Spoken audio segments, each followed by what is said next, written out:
Good morning and welcome to our first Spartan lecture. My name is Dr. Jordan Cox and I am the chair of the Fine Arts Division at Missouri Baptist University, and I'm excited to welcome you all in. So as you're finding your seats and focusing your minds and heart this morning, if I could have your attention. We're so glad you're here.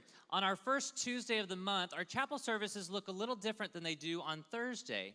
These are called Spartan lectures because they're opportunities for us to worship God in differently than we do with more of a corporate worship gathering, but it's an opportunity for you to hear from experts, leading experts in disciplines that you are studying. And so it's an opportunity for you to worship God with your mind and to see how your discipline plays out with a biblical worldview. Before I do our first introduction, I do want to mention to you that next week in chapel, our pop-up gospel choir will be leading worship. You are invited to be a part of that. And so on Tuesday of next week at noon, we'll be rehearsing. There's no preparation required, but if you like to sing, and particularly if you like to sing gospel, or if you just would like to know more about how to sing gospel, we'll be joined again by our friend Maria A. Ellis. She'll be doing a workshop at 12 on Tuesday, right over here in the choir band room, 205. You're welcome to join us for that, and then that group will be the worship choir on Thursday in chapel of next week, so I hope you'll join us. It is my great honor to introduce my friend and colleague, Melissa Bishop. She is a new assistant professor of music here at Missouri Baptist University, and we are thrilled that she is on full-time faculty. She's been with us as an adjunct professor for several years, but she comes to us with degrees in theory, music theory, and composition.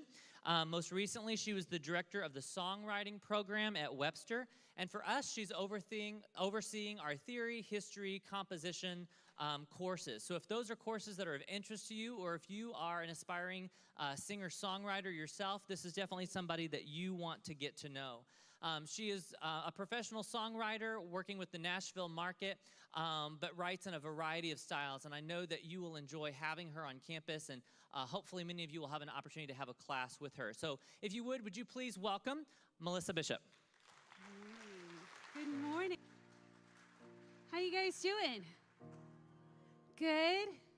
I hope so, because guess what? My band couldn't make it today, so I need you to help me out a little bit. I thought that since we didn't know each other that we'd start out with maybe a song that some of you would know. It's one of my favorites that I like to cover. Anybody hear of a songwriter named Sarah Bareilles? Anyone? I bet you do know. I like it when you talk back.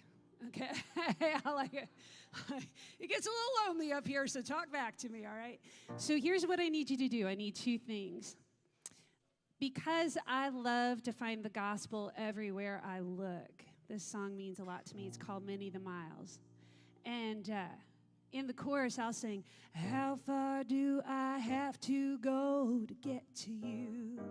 And you guys will sing, many the miles, many the miles. Can you sing that? Sing. Many the miles, many the miles. Hey, we got some singers in here. Then when we get to the third verse, I'm going to need you to be my percussion section. Right? Like that? Can you guys? I know you can. All right, there we go.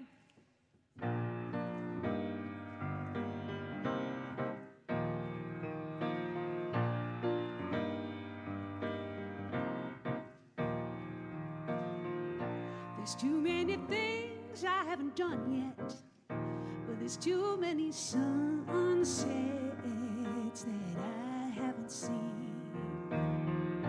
You can't waste the day wishing it'd slow down.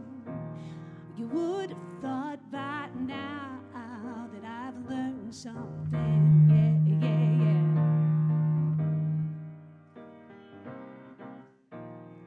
Didn't, hey, hey, hey, yeah.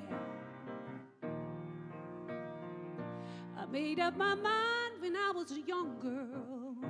I've been given this one world. I won't worry it away, no, no. But now and again I lose sight of the good life. I get stuck in a low, low light. But then love comes in and And he says, how far do I have to go to get to you? Your turn. Many the miles, many the miles. Oh, oh, how far do I have to go to get to you? Many the miles, well, send me the miles, and I'll be happy to. I follow you, love. Sing it.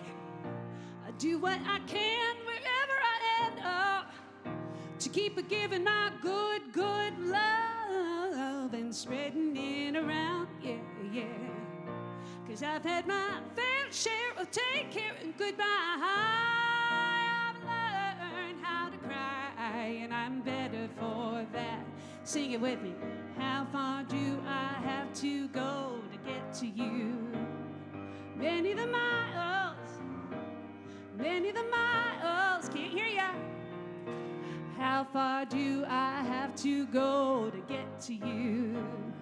Many the miles, well, send me the miles, and I'll be happy too.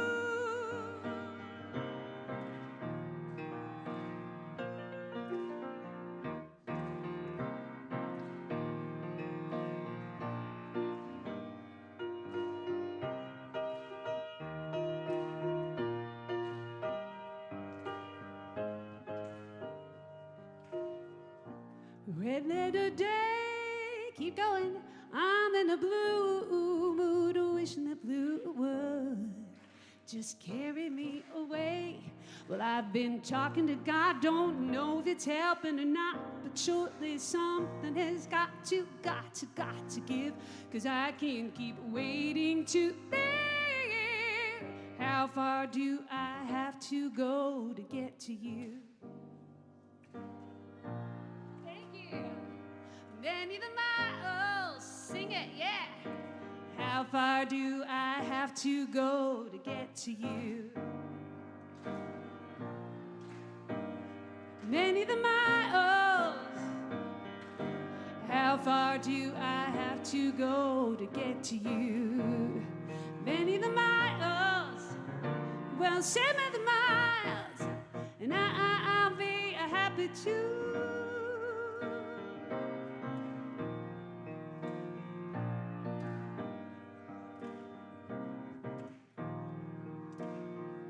There's too many things I haven't done yet.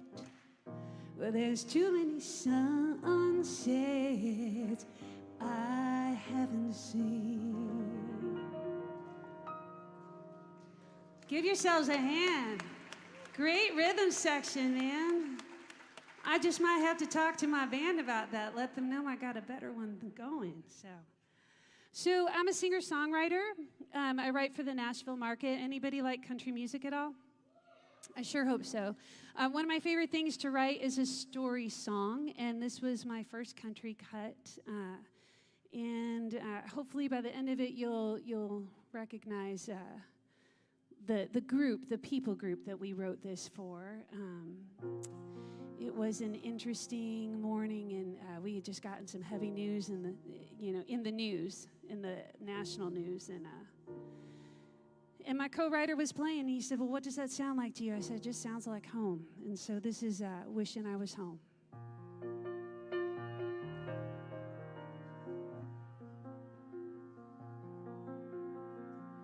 There must be something in the wind, like magic, it takes me there again. Sunday supper, children laughing, sweetest times I've known. Tonight I sure am wishing I was home.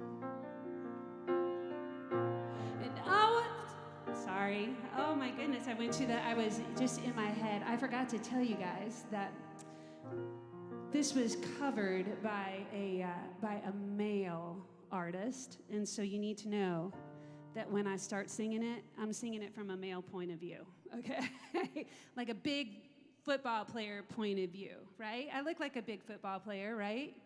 Yeah? Okay. So let's see if we can get back there. Tonight I sure am wishing I was home. I can see my grandpa on the tractor cutting hay. Hear grandma yelling, kids, put that away. I can feel my daddy's strong hands pick me up with those eagle tattoos and short crew cut.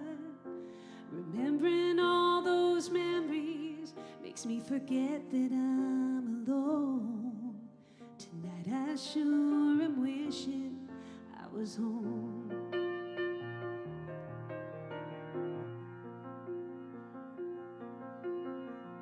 I stole my first kiss on that hill. She knew more than me, but I didn't tell. When her daddy found us, he chased me all the way past the old millstone. Tonight I sure am wishing I was home. And I was a star of those Friday night football games. We never won, but I sure earned myself a name. Spiked the punch at the prom and we danced the night away. Then we moved the cameras on graduation day. I thought it'd last forever, but like the evening train, it's gone. Tonight I sure am wishing I was home.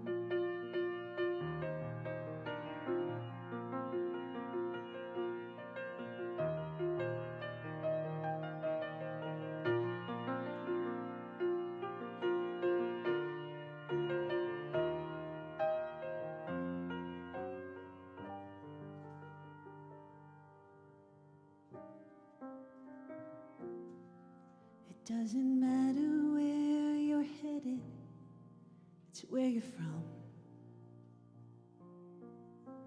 And what I wouldn't give right now if I could hold my son. But now it's time to pick up my gun and put my helmet on. Tonight I sure am wishing. You know, something's got me missing, something's got me wishing I was home.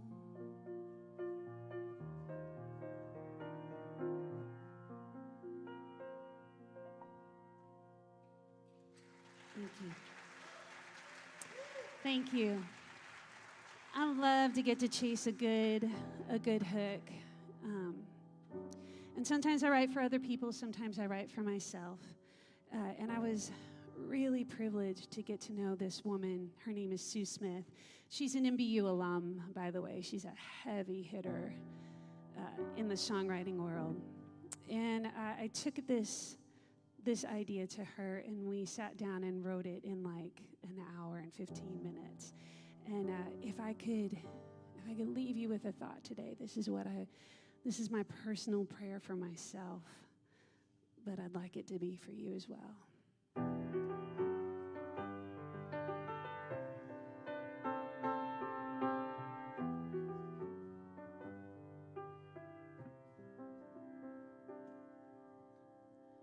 O God of Abram, warrior of faith, willing to give back the son that you gave, who followed and trusted when he could not see. O God of Abram, be God of me.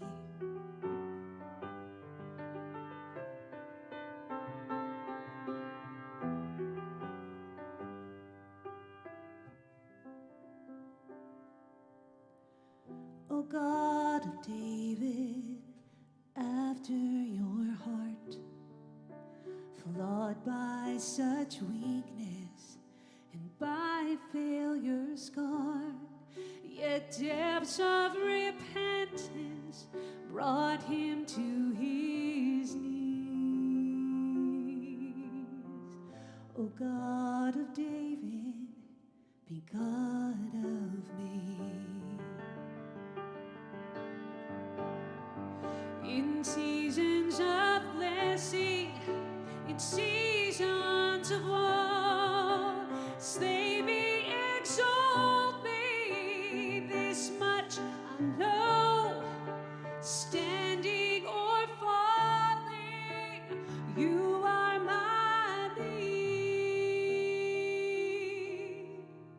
O God, Creator, be God of me.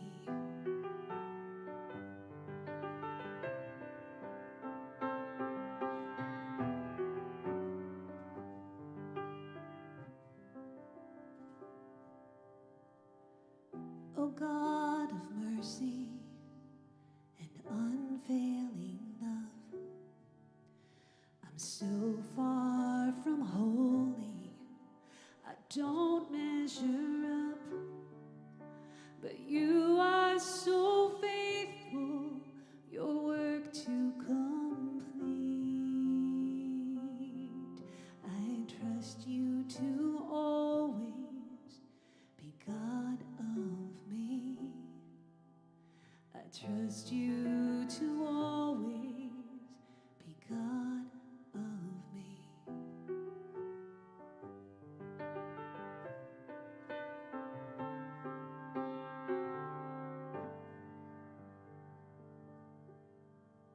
Thank you.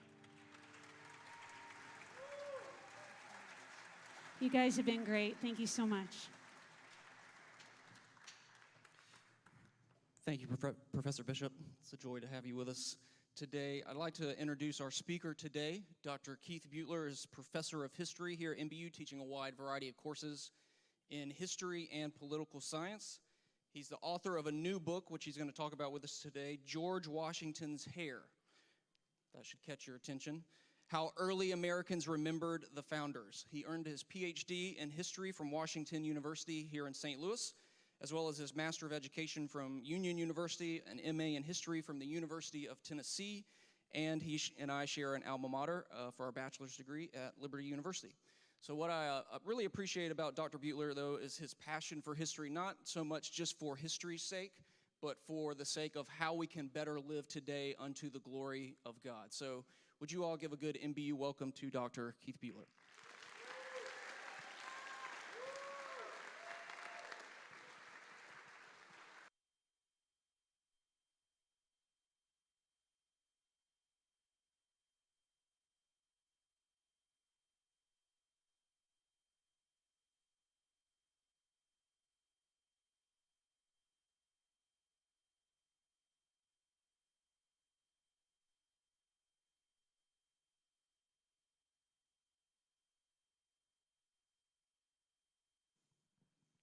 It happens. Can I douse this? Leave it on? Okay. All right, this will work. Now I can speak with you. And I am indeed really glad to be able to speak with you. I know many, if not most of you, from courses that I teach here. And I am really grateful to Aaron and to others in the administration who have begun the Spartan Lecture Series, the essence of which is to showcase the commitment of this university simultaneously both to academic learning and to Christian faith, and to our determination to always see those two things united, recognizing as we do, in the words of the late Frank Gabeling, that all truth, it's God's truth. And I am going to speak with you today about, not that, about my book, which is recently released from University of Virginia Press, the title of which is George Washington's Hair, The subtitle is important too, How Early Americans Remembered the Founders. This is really a passion project for me. I don't know if this is a good or bad thing to admit, but I have worked on this for 20 years. My children have grown up with me working on this project. One of my children, my daughter Kylie, is here today, but she made me promise not to point her out, so I will keep that promise to her. But suffice to say, they grew up hearing far too much about George Washington's hero, although it's hard to know what the recommended daily allowance of that sort of thing even is, you know. But when they were little, we traveled a lot on the East Coast to archives and all the rest. I want to tell you, first of all, one of the most shocking things that I discovered doing the work. I didn't set out, as you might imagine, to write a book about George Washington's hair. And in fairness, even today, the book is not, at one level, primarily about a founder's follicles. That would be a bit absurd. The subtitle is really the key. It is about how Americans in the early American Republic, primarily from 1790 to 1840, in the first 50 years after the Revolution and the Constitutional Convention, how that generation remembered the founders of the United States. And what I particularly look at is how a gulf began to develop fairly early on in that era between, we might say, memory on the one hand and history on the other. And that, I think, is important to understand because even today, often in our culture, when people argue about American history, particularly when they politicize those things, as you know we often do, what is really going on is that people are not involved in serious debates, sober debates about historical evidence. They are in memory wars, which is to say that they are simply trying to enlist the past to make their own proprietary political points rather than trying to understand the past on its own terms and to learn accordingly. And by understanding how that has always been a problem, as by the way I think it is in any culture, I think it is human nature to do this sort of thing, just as I think biblical anthropology would tell us would occur. By understanding how this happened in early America, I think we can begin to understand what our real responsibilities are to the past and how we can recover more authentic understandings and be more responsible in our consumption and deployment, shall we say, of the past. Now, if you look at the opening chart or slide that I give you here, one of the things I discovered incidentally in researching memory in the early American Republic that I didn't expect, and as I've talked to many historians, that I don't think anyone had really seen in all of its dimensions before, was that, I don't know how else to put this, but wherever you are in the United States, it turns out that you are never far, and I hope this creeps you out, you are never far from a lock of George Washington's hair. At least a supposed, I would call it a putative lock of George Washington's hair. I give you a map here that I, conveniently littered with the cover of my book, showing just institutions in the United States that I can find, that I can locate, that claim to have a lock of George Washington's hair.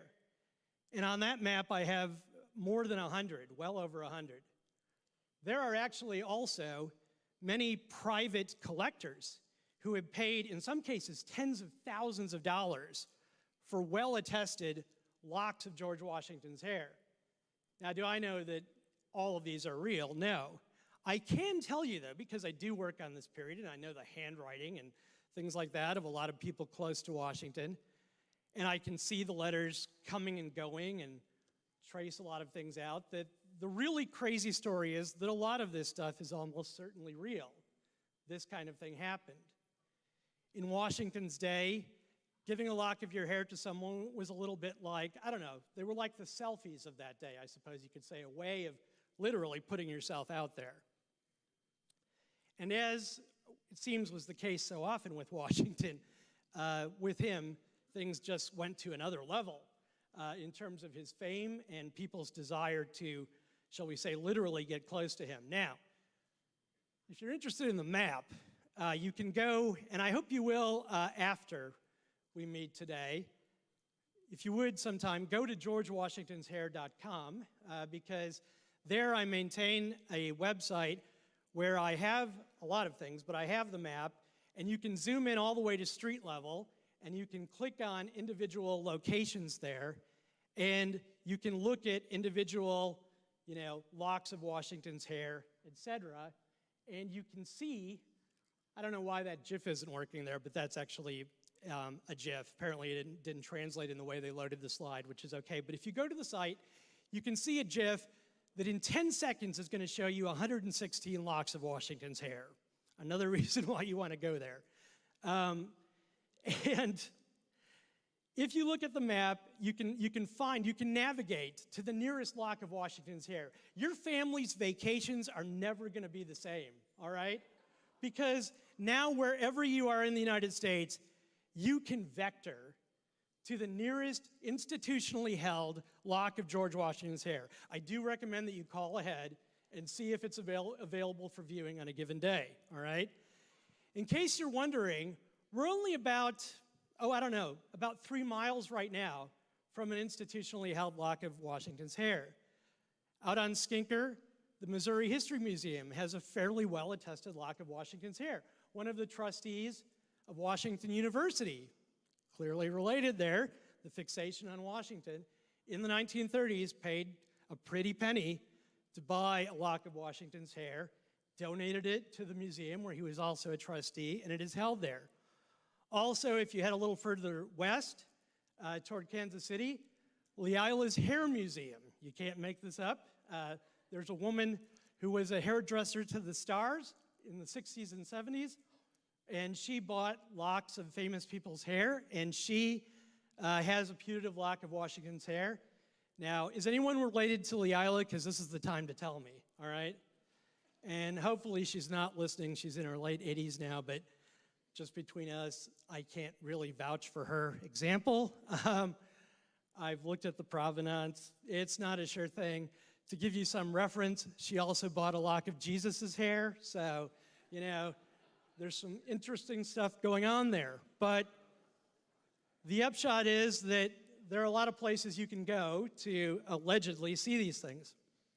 If you go to Mount Vernon in Virginia, to Washington's estate, where a couple of summers ago I did a 1-month research fellowship, they have more than 60 locks of Washington's hair in their archives. And many of those are quite well attested, actually. Let me take you to this slide and begin laying out a little bit more of the landscape of memory in the early American Republic itself. I don't know if you recognize this painting. It was, at least at one time, a very famous one. This is a self-depiction painted by the man in the painting there to the left. It was painted by Charles Willson Peale, who at the time in the 1820s was America's preeminent portraitist. And he was, in the American Revolution, a mid-ranking officer. He knew George Washington very well. And after the American Revolution, he became very concerned about preserving, in a certain way, the memory of the Revolution and the founding. And so he founded the first American History Museum, and he painted himself in it in this painting. The location of it was the Long Gallery, as it was called then and is still today, on the second floor of Independence Hall in Philadelphia. How many of you have been to Independence Hall? Have any of you been to the second floor? Because it's actually, sometimes you can go there and sometimes you can't, and I myself don't know the logic of it. It seems like it depends on what kind of mood the National Park Service is in on a given day. But most of the time they don't take you up onto the second floor. But if you go up there, and you can look at pictures of it online, you will actually see, you can still sort of see the layout here, essentially, of this, the long gallery. And you'll notice all these little cubby holes there, right? Well, let me tell you a little story of what was going on.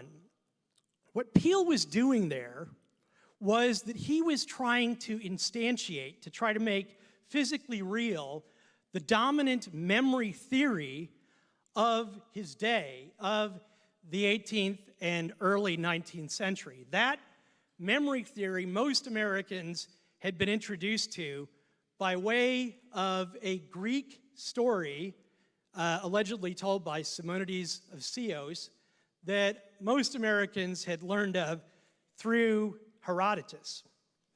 And the story, as it was familiar to many Americans in classical literature, was that Simonides said that there was this banquet in ancient Greece that all these nobles attended, and in the middle of the banquet, the roof to the banquet hall caved in and killed almost everyone in the hall except for this one guy. And afterwards, when the families, of course, were devastated and wanted to bury their dead, but their dead were, frankly, dismembered, the one guy who survived was able to identify the people for internment based on his ability to think of who was sitting next to him and then mentally going around the room and thinking who is sitting next to that person and that person and that person. And this was referred to then, the ancient Greeks, pulling off of that tale, called it the power of local memory, of locating memories physically in your mind. And that became sort of the standard trope as it was pulled into early America. I mean, you can go to Washington, D.C. and lots of places and see the influence on American culture of Greco-Roman themes, and that was true in early America, too. You look at place names, and place names in the 1820s and 30s were disproportionately either Greco-Roman or they were named after people like Washington or Franklin, so it was a mixing of Greco-Roman themes and patriotic themes. And likewise, when it came to the memory of the Revolution, people in Peale's days, in Peale's era, mixed the idea of local memory, that you remember things best, they said, by locating things mentally, physically also, and creating what they called a memory palace, if possible, in your mind to recall things. You may have heard of this, by the way. Sometimes this is still taught, not as often as it was then, but it is still occasionally taught. And the idea was that this is how things are best remembered. Now, Peale, in his museum, as this was the dominant trope at the time, tried to do this quite literally with American history. But there's something else as well going on here. Peale, as many Americans of his elite station were increasingly in the time period, wanted to be self-consciously scientific. This is an era in the late 18th century, the early 19th century, when especially the elites want to see themselves as of a piece with the transatlantic Enlightenment. They want to do things in an intellectual way. And Peale is not just a great portraitist, he is also America's most talented taxidermist. And he is taken to taxidermically preserving animals. And so as you look in the long gallery here and you look at this painting, Peale lifts up this curtain, and what he's letting you see there are all kinds of taxidermically preserved animals, and they're arranged in a Linnaean classification scheme from less sophisticated animals to more sophisticated animals at the top, as he imagines it and as he would read this according to fashionable, ideas of taxonomy. And then at the very top, he has these portraits. Remember, I told you he's a portraitist, painted of what he called a gallery of American worthies. Now, if you look at the far corner here, can you tell who that is? I know it's a small image for you, but who is the American worthy that you catch a glimpse of there? Of course, it is George Washington, right? most worthy of all. And beneath that, what animal does he have taxidermically preserved? The bald eagle, right? You can see the patriotic theme. And you can see in the distance there, you can see visitors to his museum. Peale kept the prices to his museum low because he wanted middling to lower class people in Philadelphia to come and experience this. And here's where things get a little uglier. He literally wanted them to come and put themselves in their own place. He wanted them to look up and see that they were literally beneath the founders of the United States. And he wanted them to be overawed. And he wanted them to not get carried away with the spirit of the American Revolution and think that they were on a par with the elites such as George Washington or even himself. And he was very clear about this in his writings. He squabbled a bit about this with his more theoretically egalitarianly inclined friend, Thomas Jefferson. And Peale actually had this system where he employed a servant to trace out people's profiles. It's called a physionotrace. And then he tried to use scientific techniques to help people understand that they were inferior. I mean, it's kind of gross, right? But this represents a trend that I find all over the place. I mean, I simply point to him here.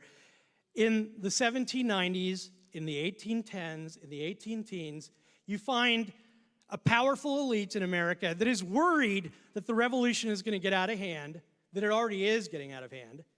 And I don't want to exaggerate the point, but the point is absolutely on the table. To some extent, this is how we get the Constitution. As a correction to the Declaration of Independence, you get Shays' Rebellion in western Massachusetts, and you get people like Washington saying, people are getting a little carried away with this idea that you can just revolt whenever you wish. And so they create a government then that is in the same place at Independence Hall that is meant to be a little more controlled. Take you to the next slide. Oh, by the way, that is a lock. Let me see if I can go back. That is a lock of Washington's hair there. So, hence the theme. Everyone gets in on this game, basically. Peale made that little portrait for Martha Washington, and she stashed a lock of Washington's hair as a memento so she could carry it around. The phrenology thing is that he got involved in something called physiognomy. Phrenology is basically a branch of that came along later. His son became invested in. His son then tried to apply that after Washington's death to Washington to prove that Washington was greater than average people using science again. Kind of a dark side to this. Again, very elitist. Then if you go to the next slide, you get, beginning in the 1790s, the formation of historical societies, first in Massachusetts, and then you get a small wave of them on the East Coast. The guy that I chose to highlight here is actually John Fanning Watson. He's one of the founders of the Pennsylvania Historical Society. I just like him because he was absolutely bizarre and quirky, as you can almost see in this photo of him taken late in his life in the mid-19th century. And he loved to collect these relics. This is the idea, again, of local memory, where he had this little book of little relics. That black piece is a velvet piece from Ben Franklin's coat. And he's creating a little memory palace again. But what they're trying to do is keep everything in order and keep the memory under control. And you see this little memory box he had. They're trying to, again, regiment the memory of the past. Keep it under control. Don't let it get out of hand. In Virginia in this period, in 1831, you get the formation of the Virginia Historical Society. And if you go look at the notes there, they're really worried because in 1831, you get Nat Turner's Rebellion. You get a black minister who picks, he has to change the date because of logistics, but he picks July 4th, pointedly, to lead a rebellion, to try to have a second revolution for freedom for blacks in Virginia. And it so scares the elite in Virginia that briefly the Virginia legislature actually debates whether they should end slavery in Virginia. And most historians, and I would agree, think that had they done that, maybe we wouldn't have had the Civil War. But the bad news is the elite circle back. They circle the wagons. They found the Virginia Historical Society. By the way, there was a plan that year to move Washington's body to the Capitol in D.C. If you go to Washington, D.C., you perhaps have gone down in the basement where Washington's tomb is, but he's not there because they said, no, we're keeping Washington, we're keeping the memory of the Revolution here in Virginia, and we're keeping slavery. It was, again, that effort to control things. But lots of things were happening. In the same time period, in this era, demography was beginning to create pressure that people could not resist. People were dying, of course.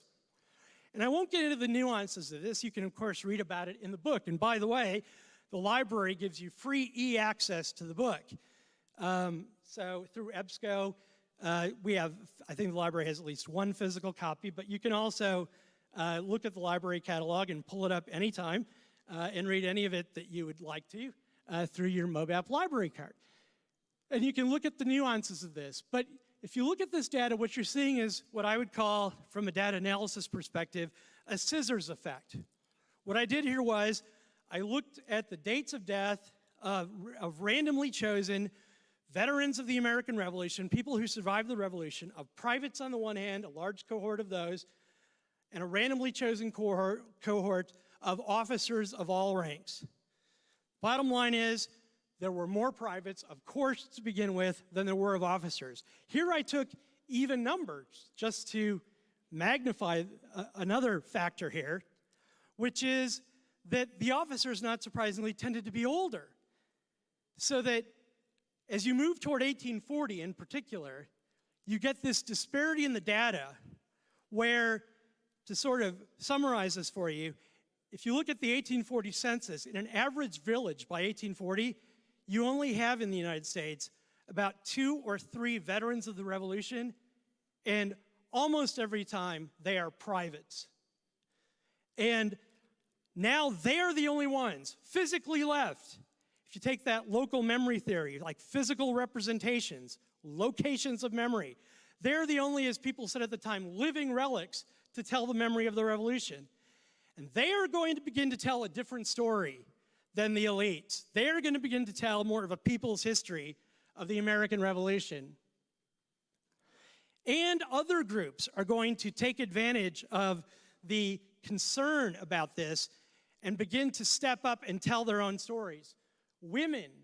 Now, this statue is of a woman named Emma Willard, who was a teacher in Troy, New York. She started a women's school there, and she wrote influential early American history textbooks that played off of the physicalist memory of the American Revolution. And her mother, Lydia Hinsdale Hart, had been involved in the American Revolution, and she argued that it was vital that women know and teach and have input in American civic education, or else we would lose a true understanding in the teaching of American principles to the next generation. And I won't get into all the nuances here, but she was a very brave and profoundly influential woman, and her students made a statue for her, and I'm just going to point that out, all right? I mean, what does it take, all right? This guy, and I'm literally just going to point at some of these people, again, they're in the book, but this guy, Hamid Ahmed, unbelievable. He's actually my favorite person in the book. I'm kind of obsessed with him. I've been chasing him across time for 20 years. My wife is sick of hearing about him. He was born in Africa. He was brought as a slave to the United States. He fought in the American Revolution as a drummer boy. He later acquired, it's a wild story, through the Washington extended heirs, a lock of Washington's hair, and he planted himself in Middletown, Connecticut. I actually put him on the map there, and it probably means more to me than to other people. I found the exact location where his little house was, and he spent the rest of his life basically preaching to the people of Middletown, Connecticut about how he deserved a place in the American body politic because, as he said, I bleed daily from a wound suffered at the Battle of Germantown, and the evidence showed that it was true. And there were people, including, sadly, evangelicals at a little church, literally about 300 feet from his house, who wanted to, quote-unquote, send people like him back to Africa. They were part of the Middletown Colonization Society. And he said to them, essentially, I am part of the American Revolution. I fought for this country. He was an amazing man. I deeply admire him. And he drew this picture of himself. I mean, is that not incredible? I just love his little attitude there. You know, he was a jaunty, jaunty fellow.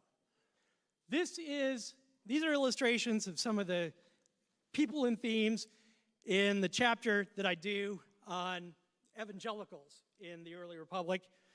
And they absolutely fascinate me. But unfortunately, the story there is not so good. Hamid Ahmed gave part of one of his locks of hair, of Washington's hair, to an evangelical student at a Christian university there in Middletown, not far from where he lived. And as you see, if you read the chapter, it's off to the races after that. The evangelicals ran with this kind of stuff, and even as they criticized Catholics for venerating, the toes of Peter or pieces of the true cross, they, in many cases, became absolutely enamored with hyper-patriotic, and as many Catholics at the time pointed out, idolatrous takes on the American Revolution. I hope that you will engage the evidence in the book. More largely, I hope that you will lean into all of your courses and engage all of your professors in this university and think about the relationship of ideas to your faith and to the world writ large. People sometimes ask me, like, why did people do all of this? What's the takeaway? I think primarily it is this. People fell all over themselves collecting all this detritus, these little pieces of Washington that we still have today. And I think what it was about was incarnation. That's my explanation. We all want our deepest ideals to take on flesh and walk among us. Washington was by no means the perfect example of that. After all, he is dead and buried in the loam of Mount Vernon. But Christ crossed an impassable distance and physically came among us. And as a loyalist minister who did not break with Britain, Mather Byles, in Boston preached, there is a real physical resurrection, not just of Christ, but of all believers. So that, as the scripture tells us, as Job says, if we are in Christ, we will one day physically see him. We ourselves in our flesh will see him. That is what we can actually count on, what we can actually build a life upon, not ultimately these other lesser things. Thank you so much.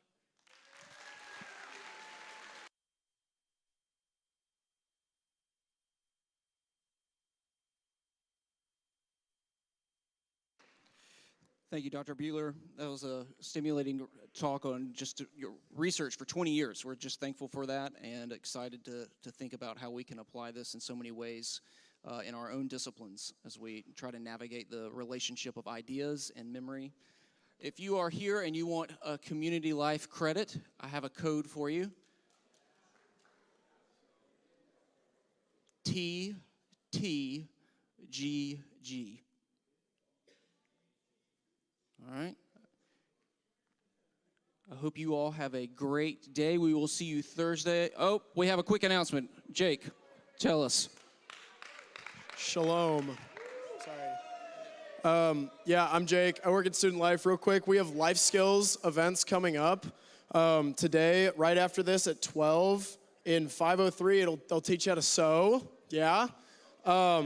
Tomorrow, go Giants. I don't know who said that. Tomorrow, outside in the E-lot by the statue, it's basic car maintenance. Thursday in 503, they'll teach you how to cook. And then Friday in the Learning Center, they will teach you how to budget. And then there's also intramural football and soccer. Thank you, Lumpkin. All right, y'all have a great day. We'll see you Thursday at 11 a.m.